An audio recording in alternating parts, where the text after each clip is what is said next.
Bonjour à tous et bienvenue pour cette nouvelle vidéo. Ça faisait longtemps, j'ai malheureusement très peu de temps actuellement, donc aujourd'hui on va parler un peu, comme le titre l'indique, d'Hollywood qui nous a encore fait quelque chose de sympa avec l'histoire. Donc nous allons parler, comme vous l'avez vu dans le titre, du film Prey, qui est un épisode supplémentaire à la pseudo-saga Predator qui pourtant n'avait pas besoin de ça. Ce qui est incroyable, c'est que dans les films hollywoodiens, en fait, dès qu'il y a une référence à l'histoire, on sait qu'on va être déçu. Et là, il fallait que ça tombe sur le Predator. Bon, alors je préviens tout de suite. Je ne serai absolument pas impartial, étant donné que j'ai adoré le Predator 1 avec Schwarzy, que le 2, je l'aime beaucoup avec son ambiance pesante et suffocante, et que je pense que tous les autres films sont des catastrophes. J'étais donc content de voir un Predator contre les Indiens quelque part, hein, un peuple guerrier, avec des valeurs plus proches au niveau civilisationnel que celles que nous avons, enfin plus proches des Predators que celles que nous avons. Et finalement, du coup, j'espérais beaucoup de cet épisode. Comment vous dire? Je pense que cet épisode est à la saga Predator ce que Kenji Girac est à l'opéra lyrique. Mais nous sommes là pour parler un peu d'histoire, donc parlons-en. Comme je l'ai dit, les Amérindiens sont des peuples dont les tribus ont des valeurs guerrières. Donc des valeurs proches finalement civilisationnellement des valeurs de la civilisation du Predator. Et c'est ce qui m'intéressait beaucoup.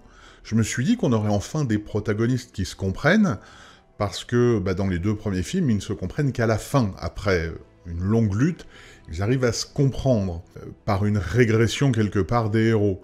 Mais là, je me suis dit, ce sont deux civilisations qui vont carrément se comprendre, et c'est une super idée.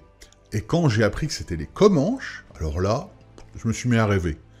Faut quand même rappeler que les tribus indiennes sont des gens qui avaient des coutumes qu'aujourd'hui on nommerait brutales. Alors bien sûr, il est stupide de juger une autre civilisation et des coutumes d'une autre époque avec les valeurs du présent, ça n'a aucun sens, mais c'est pour la mise en perspective. Donc les tribus indiennes n'hésitaient pas à scalper les gens vivants, à leur sectionner des membres, à les torturer, cela faisait partie de leur culture guerrière. Et parmi ces gens qui avaient ce genre de tradition, les Comanches étaient considérés comme étant spécialement sauvages et brutaux, mais pas par les Blancs, par les autres Indiens eux-mêmes. D'ailleurs, les Comanches, qui sont les derniers Indiens libres qui furent battus au Texas, vivaient au Texas parce qu'ils avaient massacré les Apaches qui y vivaient avant eux pour prendre leurs terres. Et généralement, les éclaireurs des Texas Rangers appartenaient à des tribus indiennes qui avaient été plus ou moins décimées par les Comanches et qui voulaient se venger parce qu'ils les détestaient. Donc, quand on m'annonce que c'est eux qui vont combattre les Predators, pour moi c'est le choix idéal. J'étais soufflé qu'un scénariste hollywoodien fasse un si bon choix, pour être honnête. Je trouvais même ça un peu louche. Mais bon, pourquoi bouder son plaisir? Allons-y, je suis preneur, c'est parti. Et puis, j'ai regardé le film. Alors, attention, à partir de maintenant, je vais un peu spoiler, donc si vous l'avez pas vu et que vous comptez le voir, je sais pas pourquoi, mais si vous comptez le voir, bouchez-vous les oreilles. Donc, c'est l'histoire d'une jeune femme qui ne veut pas être réduite aux tâches dévolues aux femmes, car c'est une femme forte et indépendante, et elle veut montrer qu'elle est une chasseuse sans peur. Bon. Alors, pour être franc, pour moi, le film était déjà fichu autour de la 12-15e minute. Parce que, mis à part le fait que je ne sois pas totalement certain qu'un film Predator, on parle bien du Predator, soit le bon endroit pour passer un message féminisme, libération de la femme, abolissons la société patriarcale, etc. Je dis pas que c'est pas un message important, je dis que c'est pas forcément le lieu pour ce combat.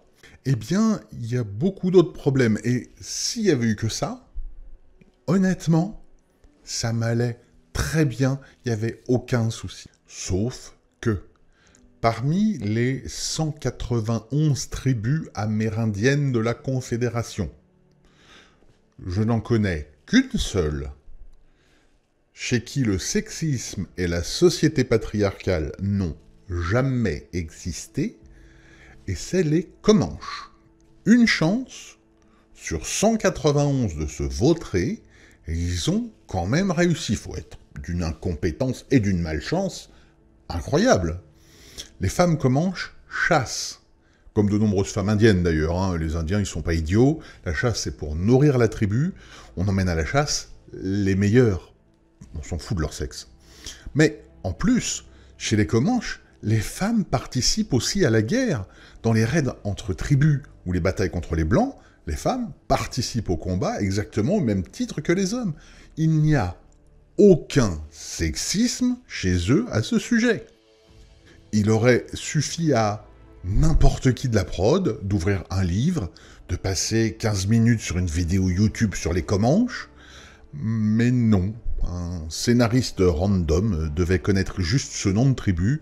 Du coup, il l'utilise n'importe comment, et Hollywood continue à nous dépeindre l'histoire des civilisations de manière totalement ridicule. Et comme dirait votre boucher, il y en a un peu plus, je vous le mets quand même. 10 minutes après, ça commence à parler présage et mythologie. Et pour moi, là, c'est vraiment le coup de grâce de l'incompétence absolue. Les Comanches sont une des rares peuplades que je connaisse qui n'ait développé d'elle-même aucune spiritualité. Dans les réserves, ça s'est fait après au contact des autres Indiens, mais lorsqu'ils vivaient entre eux, les Comanches ne croyaient en rien, ni en Dieu, ni au Père Noël, à la petite souris, aux esprits ou à la scientologie. Rien du tout. Donc, les Comanches ne vont pas partir sur un délire de mythologie, de légende, de machin. Ils n'ont pas de mythologie. Et l'héroïne ne voit pas dans le ciel un signe, un présage. Elle voit juste des gros nuages flippants qui bougent. Bref, vous l'aurez compris, au-delà de la qualité douteuse de tout ce film, pour moi, lorsqu'on veut placer son héroïne dans une civilisation spécifique afin de la définir, je trouve ça absolument génial. Ça permet d'identifier la personnalité du personnage qu'on regarde.